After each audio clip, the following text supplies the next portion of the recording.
여러분 평안하신가요? 4월 첫째 날 고난주간 넷째 날 한 절 한 끼 시작하겠습니다. 오늘은 예수님께서 십자가에 달리시기까지의 과정을 따라가 보려고 하는데요. 빌라도에게 사형 선고를 받으신 예수님은 로마 군병들에 이끌려 관정 안으로 가십니다. 그리고 그들은 온 군대를 모으고 예수님을 조롱하기 시작하죠. 영화 같은 것을 통해서도 이 장면을 보셨을 텐데요. 이 상황을 한번 상상해 보십시오. 아무 말씀이 없으신 채 무기력하게 무능력하게 서 계신 예수님. 그들은 예수님의 옷을 다 벗기고 홍포로 갈아입히고 가시관을 씌운 뒤 갈대를 한 손에 쥐어주고는 예수님 앞에 무릎 꿇고 조롱하며 이렇게 말합니다. 유대인의 왕이여 평안할지어다. 그리고 예수님께 침을 뱉고 머리를 치며 모욕하기 시작합니다. 그러나 예수님은 그 상황 가운데서도 아무 말씀이 없으신 채 그 상황을 견디어내십니다. 여러분, 그런데 궁금하지 않습니까?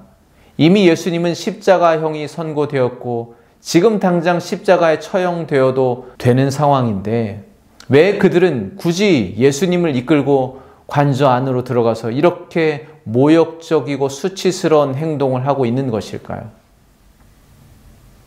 아마 그들은 예수님이 제 아무리 유대인의 왕이요 메시아라고 하지만 여기 일개 로마 군병 하나에게 짓밟히고 빼앗기는 하찮은 권세에 지나지 않는다는 것을 과시하기 위해서 이렇게 행동하는 것이 아닐까 생각해 보았습니다. 물론 직접적으로는 예수님을 향한 것이지만 또한 유대인들을 비하하는 행동입니다. 그래서 그들은 유대인들이 볼 수 없는 관저 안에서 은밀하게 이런 만행을 저지르고 있는 것이죠. 그리고 수십 년이 지난 후에 예루살렘 성전 안에 제우스 우상 신상이 세워지고 또 번제단에서 돼지가 제물로 바쳐지고 성소에 돼지 피가 뿌려지는 그런 일들로 재현되게 됩니다. 이제 예수님은 십자가를 지시고 골고다로 향하십니다. 이미 로마 군병들에게 고난과 폭행을 당하신 예수님은 십자가를 지실 수 없을 정도로 몸이 많이 상해 있었습니다. 그곳에 이르렀을 때 로마 군병 하나가 예수님께 잠시나마 고통을 잊게 해줄 만한 쓴 포도주를 건네지만 예수님은 그 포도주를 마시지 아니하시고 거부하시고 온전히 그 고난을 감당하십니다. 자기 자신의 사명을 이루는 데 있어서 자신이 당하셔야 할 고통을 회피하지 아니하시고 오히려 적극적으로 그 고난을 받아들이십니다. 의식이 분명한 가운데 십자가에 달리시기를 선택하신 것이죠. 분명히 우리 인생에는 어려움이 있습니다. 제가 예전에 직장 다닐 때 주변을 보니까요. 세상 사람들은 힘들고 스트레스 받고 일이 잘 안 풀릴 때는 술 한잔하면서 그것을 잠시 잊어버리고 털어내고 또 해결되는 일들이 참 많이 있더라고요. 안 풀리던 문제도 해결되고 또 꼬였던 관계도 해소가 되는 경우가 많이 있습니다. 그러나 우리 믿는 사람들은 그렇게 할 수가 없잖아요. 그래서 신앙생활하는 것이 더 어려운지도 모르겠습니다. 오히려 성도들은 세상 사람들처럼 잠시라도 고통과 어려움을 잊게 해줄 만한 무언가를 찾기가 참 쉽지 않습니다. 그렇다고 세상과 적당히 타협하며 살아갈 수도 없는 노릇이죠. 오히려 하나님께서는 근신하고 깨어 있으라고 말씀하십니다.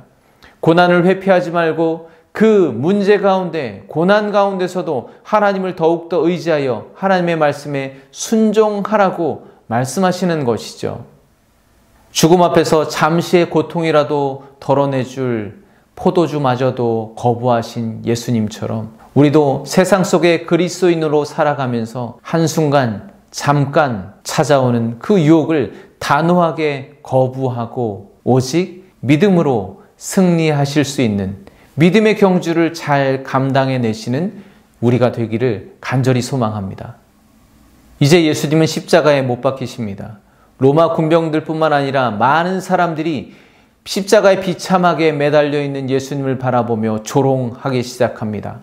대제사장과 서기관, 장로들은 예수님을 보면서 다른 사람은 구원한다고 하면서 저 자신도 구원하지 못하는 자가 무슨 메시아냐?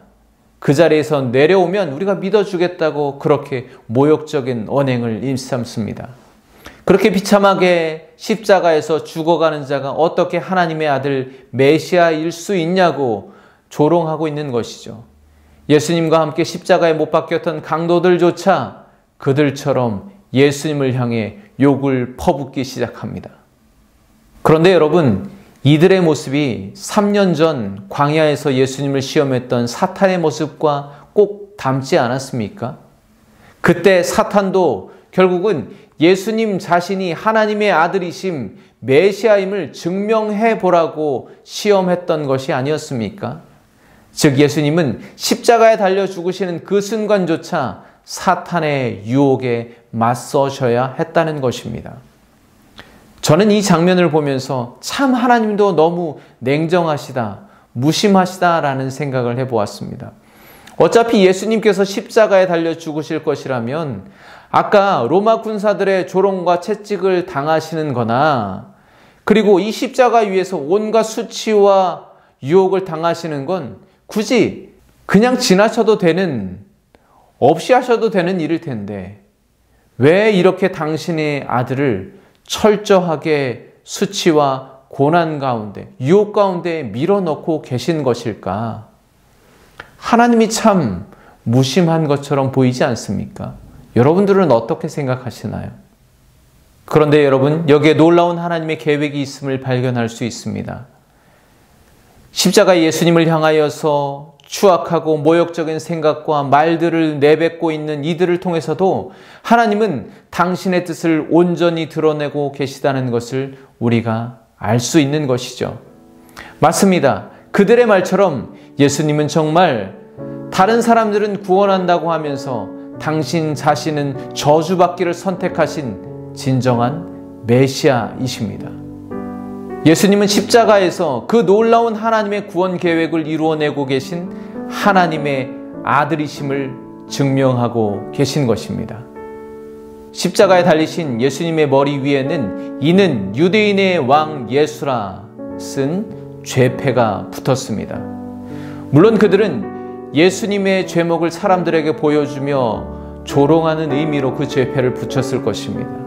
그리고 대제사장과 장로들, 종교 지도자들은 예수님을 죽일 목적으로 그러한 죄목을 붙여서 예수님을 십자가에 못 박았을 것입니다. 그러나 그것 또한 참 역설적이게도 하나님은 그들의 손을 통해 예수님께서 그들의 왕 되심을 선언하고 계십니다. 무슨 말인가요? 그렇습니다. 예수님은 정말 유대인의 왕이시고 모든 백성의 왕이시라는 겁니다. 그리고 그 참혹한 십자가는 왕이신 예수님께서 앉으신 왕좌, 보좌였다는 것입니다. 세상의 왕좌는 빛나고 화려하지만 예수님은 십자가라는 그 참혹한 왕좌에 오르셔서 희생하심으로 죄와 사망 가운데 있던 모든 인류를 구원하시고 다스리시는 사랑의 왕이 되셨습니다. 여러분, 십자가만큼 예수님께서 우리의 왕이시고 구원자이심을 증명하는 것은 없습니다. 예수님은 치욕스러운 사형틀 십자가라는 그 왕좌에 오르셔서 우리의 죄를 대신 뒤집어 쓰시고 수치를 당하심으로 우리의 모든 수치를 씻어 주셨습니다. 그렇게 예수님은 십자가에서 온갖 조롱과 수치, 유혹 속에서도 하나님의 뜻을 향해 나아가심으로 당신이 우리의 메시아임을, 왕이심을 증명하셨습니다. 이 고난 주간에 십자가, 예수님의 보좌 앞에 나아가 예수님처럼 순종함으로 우리가 하나님의 자녀임을 증명하시는 복된 날들이 되시기를 간절히 축복합니다.